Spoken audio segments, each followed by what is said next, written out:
Today we're starting on the next makeover in my home, the fireplace. While I love having a fireplace in our new home, my biggest problem with it is that it's in the corner and it doesn't go all the way up to the ceiling. So in my opinion, it kind of just sticks out and doesn't feel complete in this room. So in this next series of videos, we're going to be taking the fireplace all the way up to the ceiling, as well as building out a hearth along the ground to make it feel like it was always meant to be in this space. First, I had to clear out the space and remove all of the Christmas decor from the top of the fireplace.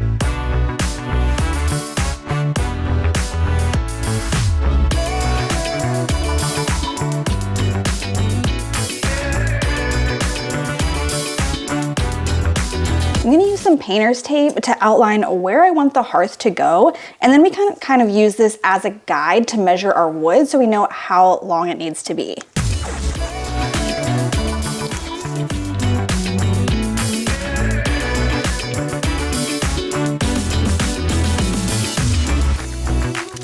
As I was laying the tape, I noticed that the whole mantle looked like it was pulling away from the wall. Well, this completely threw a wrench in my plans. I was not anticipating removing the entire existing mantle. But due to how poorly it was held in place with only a few screws and brad nails, I'm glad that I took it off. This gave me the opportunity to rethink the design and really make it how I had envisioned, rather than trying to build off of what was already in place.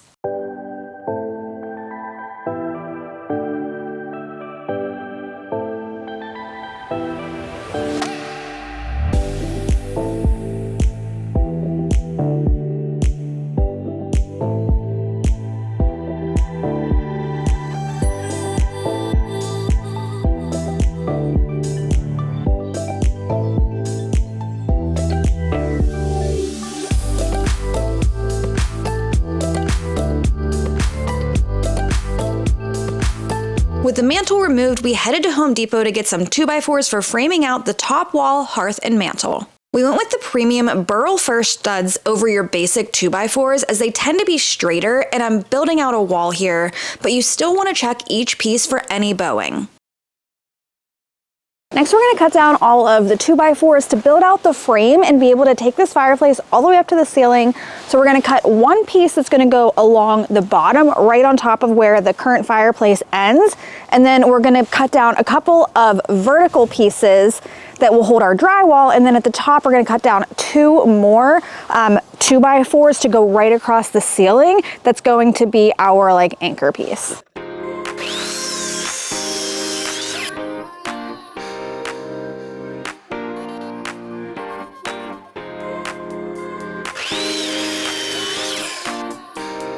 Mason helped me get all the wood cut down, and we made sure that the top plate fit before cutting down those vertical studs and building out the wall section.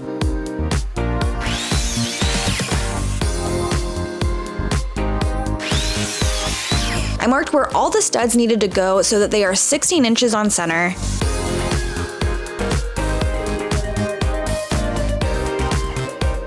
I got all of my wood pieces cut, so now we can build out the frame and then get it up on the wall.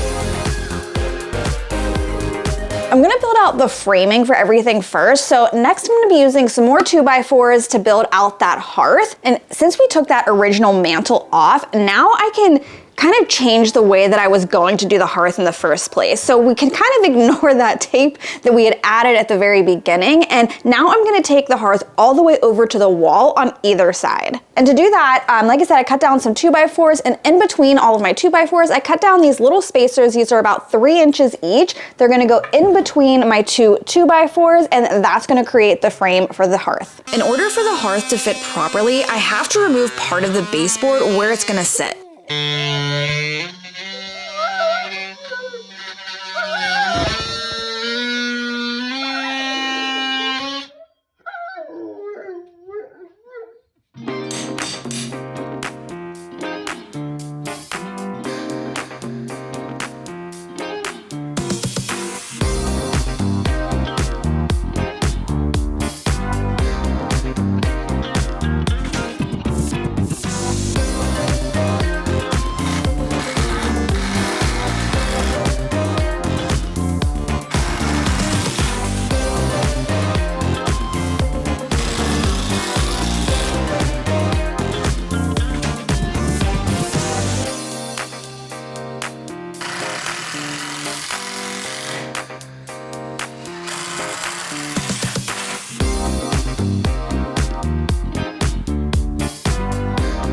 Ended up building a second frame piece for the back right up against the wall, and then to cover the framing, I'm cutting down a 1/4 inch plywood.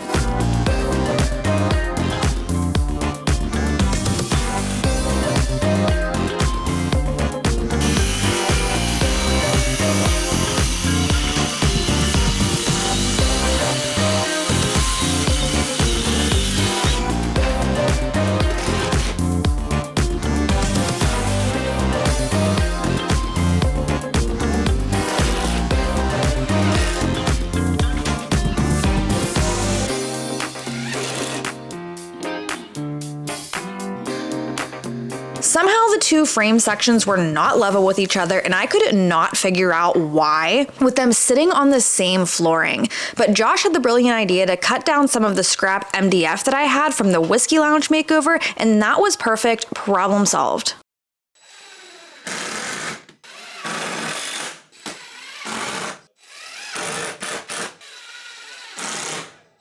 So underneath of the fireplace right here, we do have the access panel, which the hearth is going to be blocking. I didn't want to have to recut out all of this drywall and lift the entire fireplace insert up. So instead I built a removable hearth. So we are going to be covering this up, but there's no heat that comes out of this section at all. I did test it, and I did test it with the hearth in front of it just to make sure that it's not a fire hazard. So there is going to be kind of a gap right here that's going to look a little bit unfinished, but it's going to be worth it so that we can easily lift this part out if we ever need to access those wires.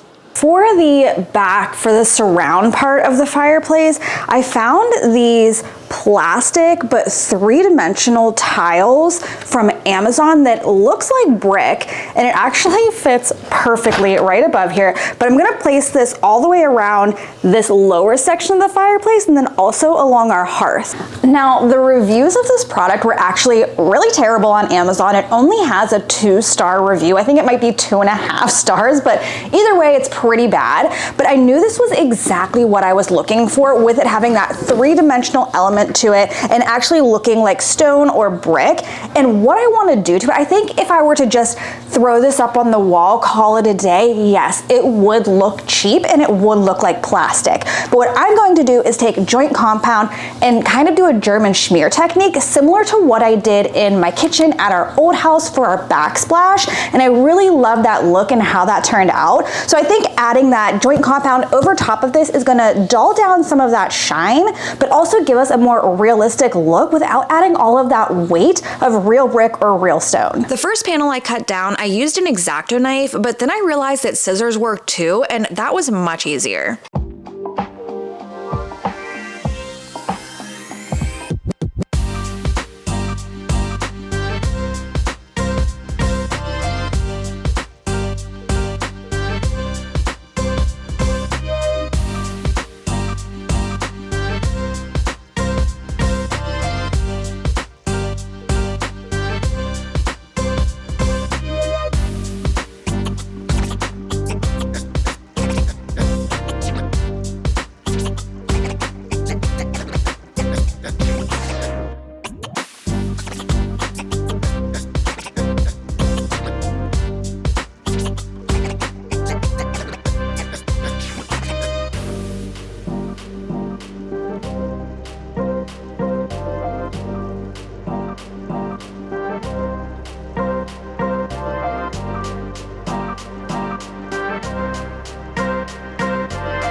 Now that we have all of the faux stone added around the surround of the fireplace, and we have our hearth built and have this in place, next I'm gonna be adding in the grout. And this is what's gonna give it that German schmear look like I did in the kitchen of my last house. And I know I kept calling it joint compound earlier, but joint compound will be for the top of the fireplace after we add that drywall on the top section, and then we'll have to add some joint compound there.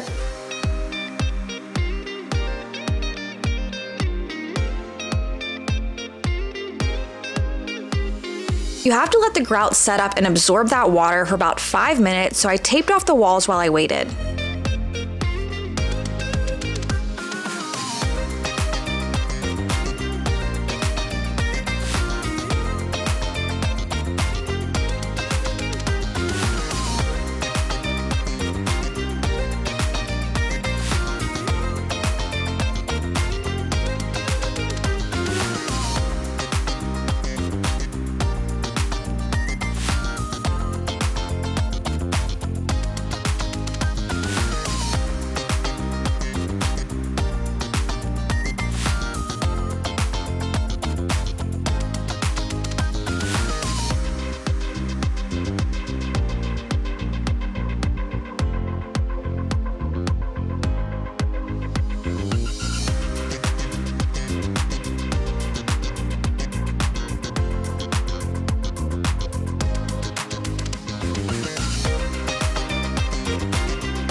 Now, it's been about a week since I've added that grout in the German schmear technique around the fireplace, and it does seem to be holding up pretty well. I will show you a spot on the hearth part where my dogs have kind of bumped into it or their toys have hit off of it and it has crumbled a little bit, and I was afraid that that might happen. So what I would actually suggest if anyone is trying to recreate something like this with the faux stone, I would suggest putting thin set or putting mortar behind on the entire surround before you even place those panels down. I think that would help fill in the spaces behind where it was just hollow and empty. You can see I can just push on these and it indents. So if you added a thin set or something, I think it would help just make it solid behind that, and then you wouldn't have this issue, which is what is causing the grout to crumble. You can see all along here where there is no more grout there because it's been just kind of knocked off, chipped off. You can see it there on the floor. And I'm sorry if you hear my dogs in the background. So from here, what I'm gonna do is add this stone coat countertops finish. This is gonna be like a top coat hard coating on top of that grout. I did Google it. It said that you could use this on top of grout and not just on top of resin. So fingers crossed, I hope that this works and gives the whole thing just a hard coat and will help prevent some of that grout from chipping.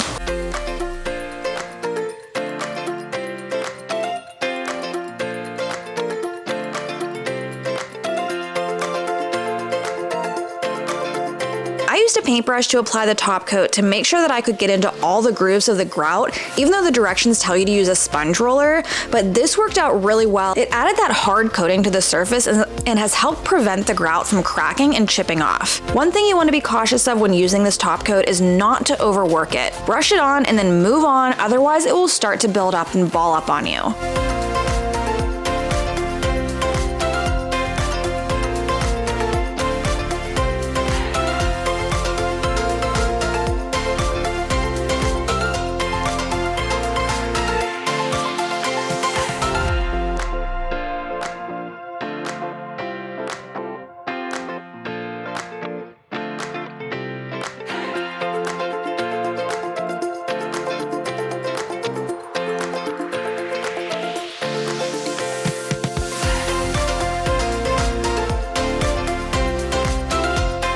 Well, this felt like a natural stopping point for part one of the fireplace makeover, and I just love how it's coming together. I know it's taking me a little bit longer to get new videos posted for you guys, so I didn't want to make you wait too long for a new one. But in part two, I'm gonna finish the top section of the fireplace where I have a fun surprise planned, so stay tuned for that. And then we also need to build out the mantle to pull the whole thing together, so I'll see you over in part two real soon.